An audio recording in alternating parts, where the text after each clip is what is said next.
There's a lot of tension in the throne room, and it's getting more and more crowded by the minute. It seems like everyone in the palace knows that something big is about to happen, and whatever it is, they want a front row seat. You, on the other hand, have a front row seat that you'd be entirely happy to forfeit. The way you figure it, this is going to go down one of two ways. Either the Valva says that Loki has no claim to the throne, and everyone immediately tries to murder him, or she says that he does have a legitimate claim, and everyone immediately tries to murder him. You can't really imagine a scenario where no one tries to kill the usurper they literally call the Evil One.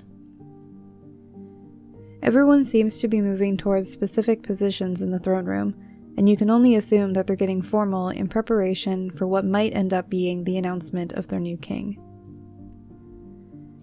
Many of the lithe, pointy-eared giants in the queen's entourage stand and move from their steps of the dais, their spots soon occupied by giantesses and children of various ages. Loki seems to be ignoring them entirely. You turn forward again, but staring at the massive entryway is doing terrible things to your blood pressure. Every time a new group of giants enter the room, you assume it's going to be the Valva and start panicking all over again.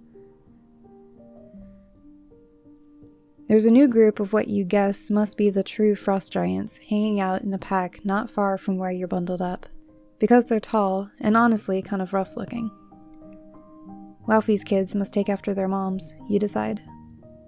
Loki is objectively hot, and Bylister honestly doesn't look half bad either, even if they are both creepy as hell. You wonder what this Hellblindy guy looks like. A lot of the giants are blatantly staring at you, and you try to ignore the sensation, peering over your shoulder once again to see if Loki's making sure no one is going to do anything painful to you.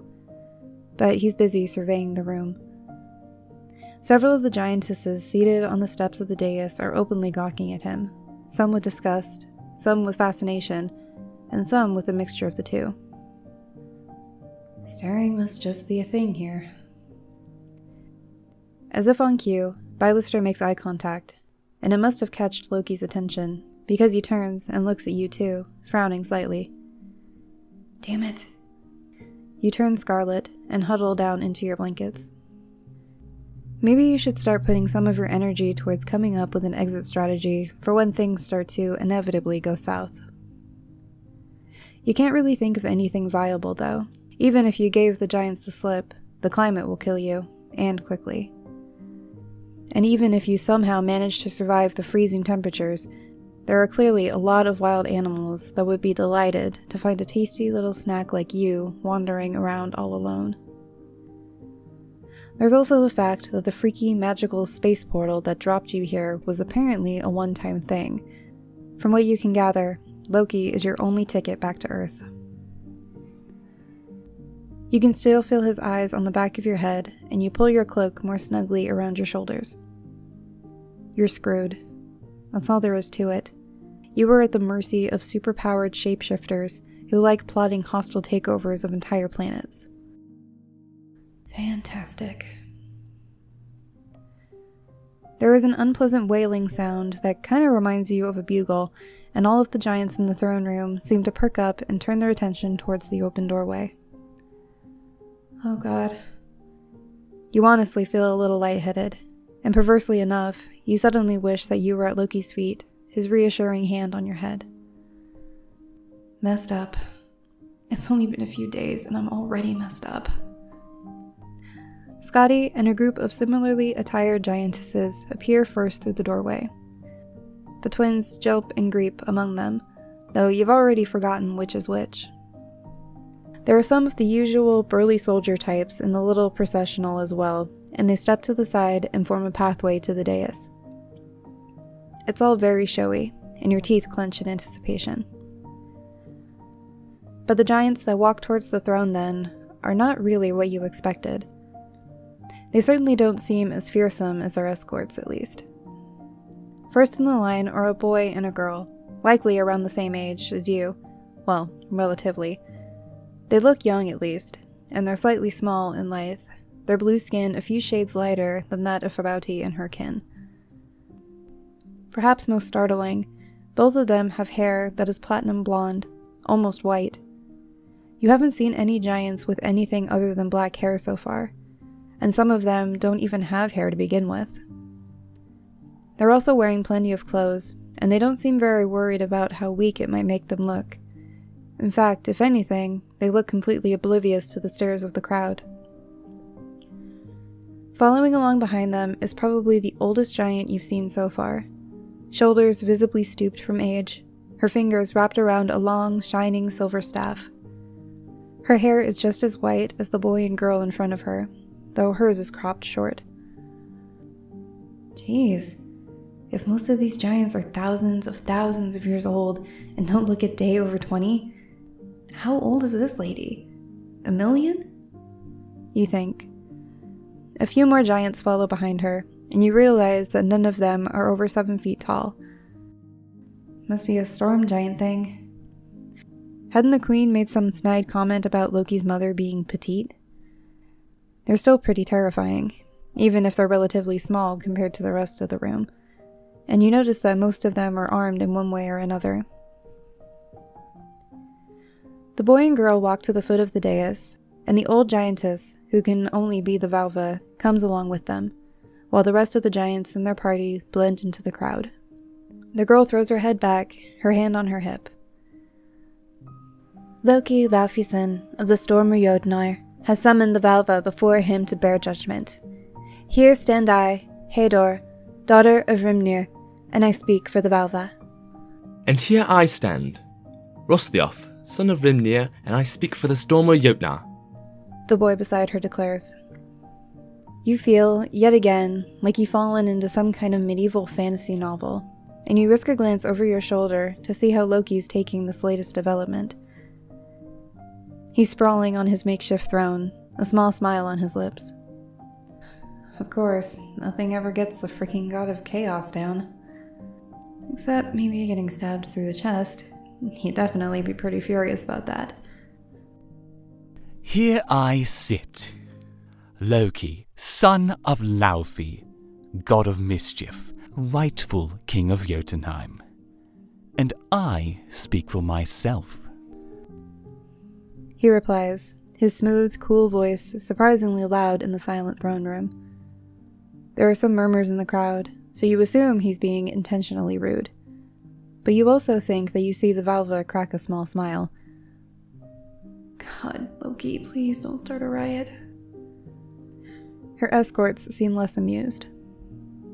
The Valva sees the threads of fate, Laufeyson, the girl says, and there's a slight hint of admonishment in her tone. She sees that you are the firstborn son of King Laufey, and your birthright is the throne. The crowd in the throne room grows louder, and it isn't exactly a happy sort of loudness. The Valva wishes to know if you are prepared to accept the trials of kingship, Loki Laufeyson. He leans forward in his seat, his bright teeth gleaming. I am. There must be a blood sacrifice, Heiðr replies. One made by your own hand. The Valva will consort with the Norns to learn if you will be a worthy king. Are you prepared, Loki Laufeyson, to make this sacrifice? But of course. Loki replies easily. The queen looks irritated. She must have planned doing all the talking. Bilister simply looks bored, though you catch him glancing at you for just a second or two. Farbauti finally speaks. What is it that Loki Laufeyson must sacrifice in order to prove his worthiness for the throne? The boy at the foot of the dais smiles. A hunt is a traditional demonstration of strength, Queen Farbauti. Is that not so? A voice slides out from the edge of the crowd, sweet and sharp. How fortunate for Loki Laufeyson that he has already brought a blood sacrifice along with him. Skadi says, and your blood runs cold as she points directly at you. If the Frost Giants had somehow managed to forget about your existence during all of the excitement of the Valva arriving, they certainly remember you now, and the room is filled with excited chatter, and more than a few unkind laughs. The newcomers look surprised and notice you sitting there in your heap of furs, save for the Valva. You guess that it's probably difficult to surprise someone who can supposedly see into the future. Trembling, you turn back towards the thrones. He'd really do it, wouldn't he? Loki's already told you that you're just there for him to use while he takes over everything. And this is going to make it easier for him to take over everything. Loki scoffs. While I admire your efficiency, Lady Skadi, I will not be making a blood sacrifice of my little mortal.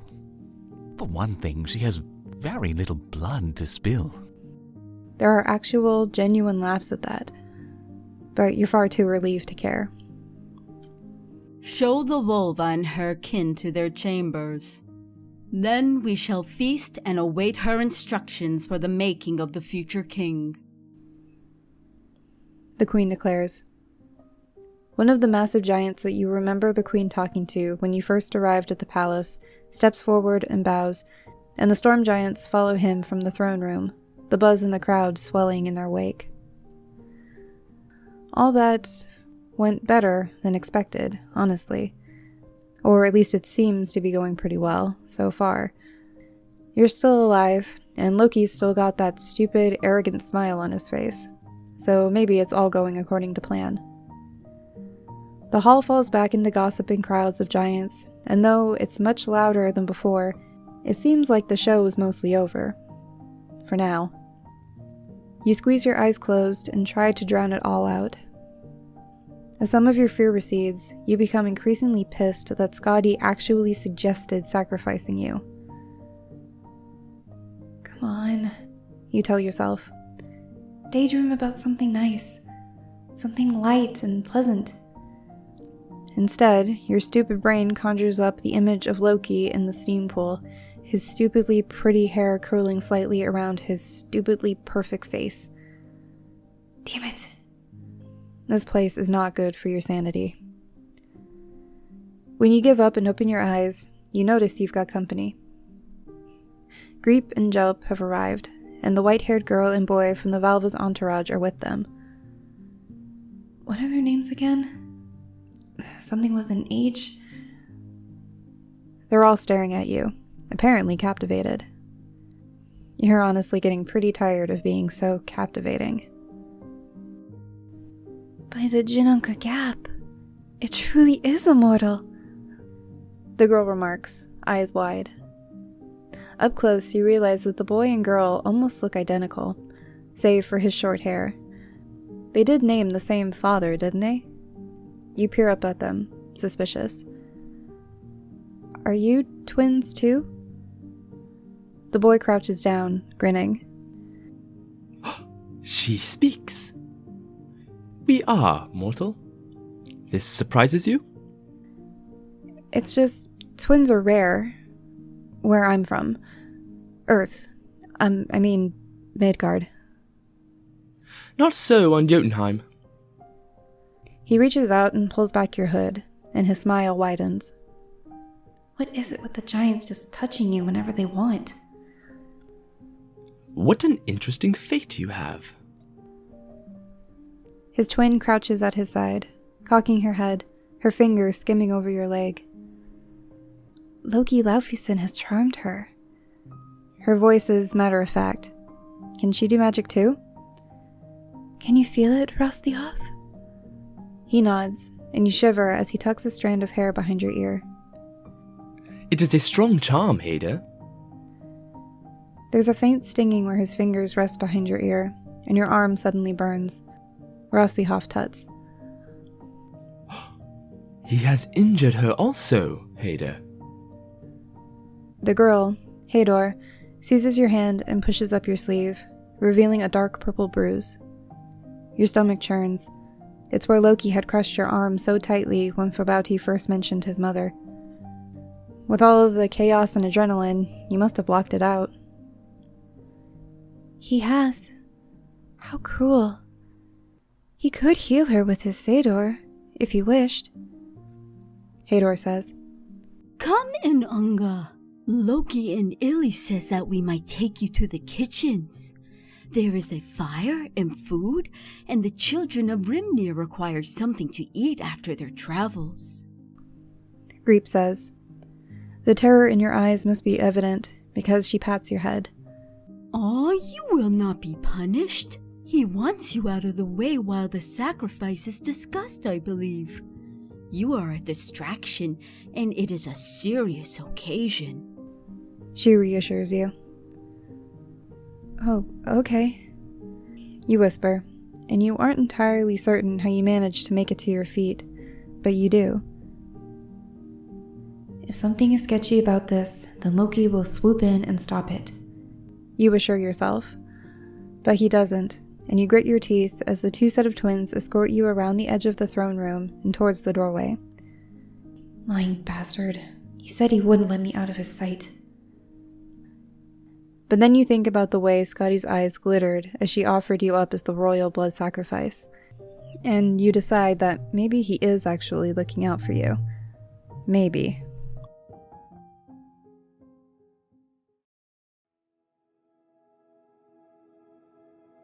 They guide you through the hallways, which is mostly empty at the moment, but before long, you find yourself in a small stone room with a large fire at one end and a round table in the middle. It's completely covered with food, though it all looks a little odd.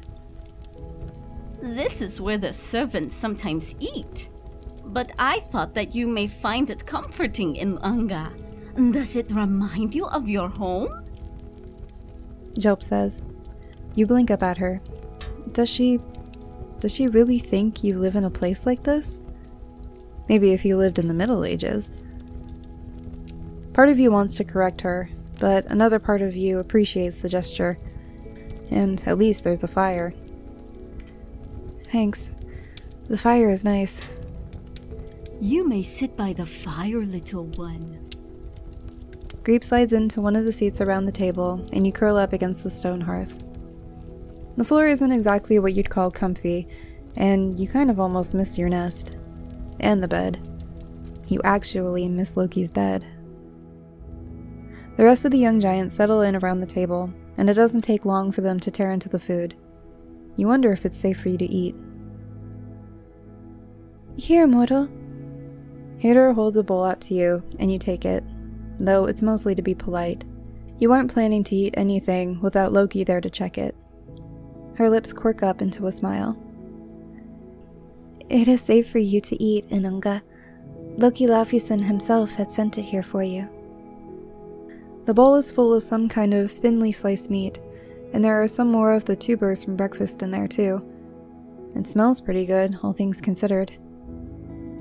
You're apparently supposed to eat this with your fingers, and you try your best, though you'd really kill for a fork.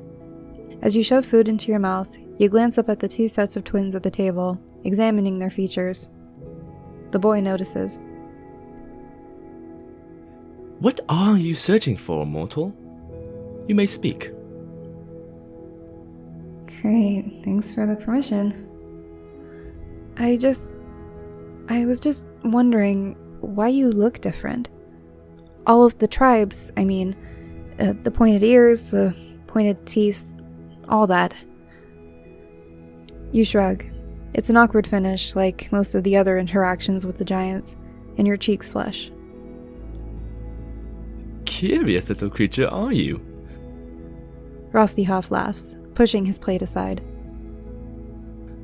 The females of the Skadi Jotnar and some of the other tribes sharpen their teeth to show that they are ready to find a mate.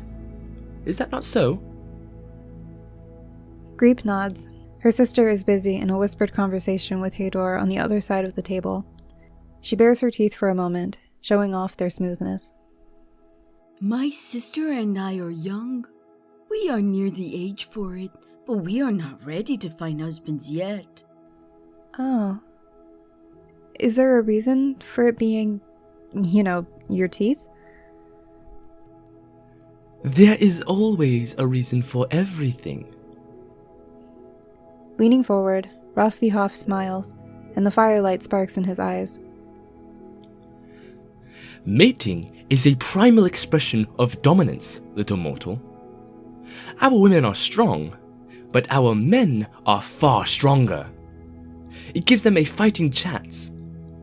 The women of the forest giants dig their teeth into the men to show that they are strong enough to bear their children. Griep puffs up in her temper. It is symbolic. And all Jotnar bite. It is the way of things. Ha! Not all Jotnar snap and claw when they consummate their unions, quite like a Vithya in heat. Snickering, Hrossþjófr artfully dodges her hand as she swings at him from her side of the table. Peace, peace, O mighty warrior maiden. I mean no offense. He says, holding his hands up in surrender. You are an honored guest of Queen Farbauti, else I would see you repaid for your cheek. Griep mutters. It suddenly hits you that you've essentially been left in the care of oversized teenagers, and you frown. As opposed to... what? An oversized 20-something? Isn't that essentially what Loki is? Your mind argues. It doesn't make much sense to try to judge their maturity against that of a relative human lifespan, you suppose. I thought you guys spoke for the Valva. And don't they need you in the throne room? You say. In official circumstances, yes. Heiðr snorts and rolls her eyes, brushing her pinstripe white hair over her shoulder. It is part of my training, though in practice, the Valva speaks for herself. You kind of liked teenage giants, you're starting to decide. Or at least, you kind of liked these guys. Sure, you're still terrified, and you don't want to push your luck or anything, but they're pretty kind. A little patronizing, maybe, but kind. So, I'm not gonna be sacrificed, right? Every giant in your entourage laughs. You fail to see the humor in it. Everyone here is constantly reminding you of how tiny and weak you are. Being sacrificed seems like a pretty legitimate concern. A mortal would be an unfit sacrifice for the making of a king in Unga.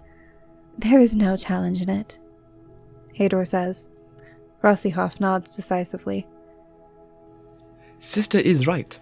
Skadi likely just wished to tease Loki, Laufey-son. And you are the only mortal on Jotunheim. You are a prize, and an Ili would not wish to give up one of his treasures so easily. Gjalep adds. Fantastic. So I'm laughably weak, but one of a kind. At least that combo seems to be working in our favor. Your heart nearly bursts from your chest when the door suddenly swings open, emitting a massive frost giant woman with a frown on her face.